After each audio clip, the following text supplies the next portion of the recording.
Doctor ذاکر صاحب کا جو درد دل ہے وہ دیکھنے کو ملا, امت مسلمہ کا غم. انہوں نے بتایا کہ اس وقت مسلمانوں پہ سب سے زیادہ ظلم چین کے صوبے سنگیان میں ہو رہا ہے, اور اس جرم پر کوئی آواز اٹھانے کے لیے تیار نہیں. کشمیر میں بھی ہو رہا ہے, فلسطین میں بھی ہو رہا ہے. انہوں نے کہا فلسطین میں کم از کم مجاہد لڑتا ہے, شہید ہو جاتا ہے, لیکن چین کے صوبے میں جو ظلم ہو رہا ہے, زبردستی شراب پلوائی جاتی ہے, زبردستی روزے توڑوائے جاتے ہیں, مسلمان لڑکیوں کی زبردستی چائنیز سے شادی کروائی جاتی ہے غیر مسلموں سے, جیلوں میں ڈالا جاتا ہے, بے انتہا ٹارچر کیا جاتا ہے ان کو, اور اس جرم پر کوئی آواز اٹھانے کے لیے تیار نہیں. انہوں نے کہا انتہائی افسوس کے ساتھ, انہوں نے کہا بہت جذباتی ہو گئے تھے جب یہ بات کہہ رہے تھے نا, تو انہوں نے کہا میں نے ایک مجمع میں یہ بات ذکر کی ہے, لاکھوں کے مجمع میں, اس کے نتیجے میں 20 ممالک نے چائنا کے خلاف احتجاج کیا, ریکارڈ کروایا احتجاج, لیکن انتہائی افسوس کہ وہ 20 کے 20 غیر مسلم ممالک تھے, ایک بھی مسلم ممالک اس میں شامل بولو بھائی نہیں. اور اس سے بھی زیادہ افسوس کہ نہ صرف یہ کہ کسی مسلم کنٹری نے چائنا کے ظلم کے خلاف آواز نہیں اٹھائی, بلکہ 15 اسلامی ممالک ایسے ہیں جنہوں نے چائنا کے ظلم پہ اس کو اپریشیٹ کیا ہے کہ آپ بالکل ٹھیک کر رہے ہیں.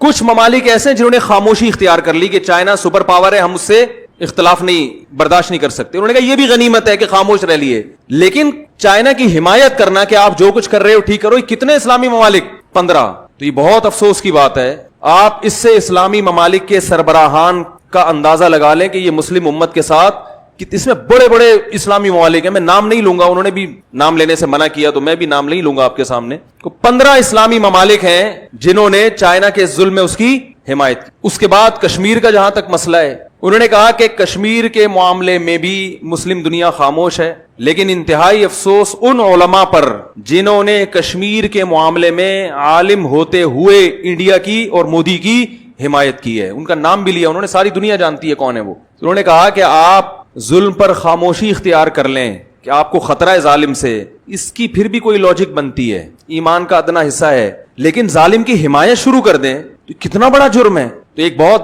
اہم پیغام ہے ان کا امت مسلمہ کے نام کہ بھائی کشمیر میں جو کچھ ہو رہا ہے اس پر بھی بھرپور طریقے سے آواز اٹھانے کی ضرورت, اور اس سے بھی زیادہ چائنا جو کچھ کر رہا ہے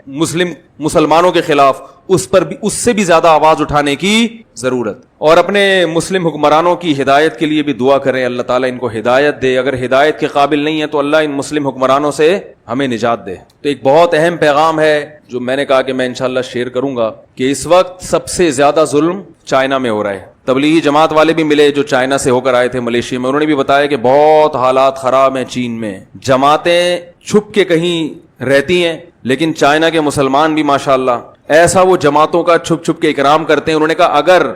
ایک اچھی بات ہے کہ صرف ایک کنٹری ہے جس نے آواز اٹھائی, یہ ایک اچھی بات الحمدللہ, صرف ایک ترکی ہے جس نے ابھی آواز اٹھائی ہے. تو ایک اللہ تعالیٰ نے چونکہ دین کو محفوظ رکھنا ہے, اس وقت طیب اردوغان کا جو کردار ہے ترکی میں بلکہ عالم اسلام کے لیے, اس اقدام کو ڈاکٹر صاحب نے بھی سراہا ہے, ہمیں بھی سراہنا چاہیے, علماء بھی ساتھ ہیں, اور ہماری گورنمنٹ کو ترکی سے سیکھنا چاہیے بہت کچھ. ایک ہمارے سامنے جو بہترین مثال ہے نا اس وقت, وہ ترکی کی مثال ہے.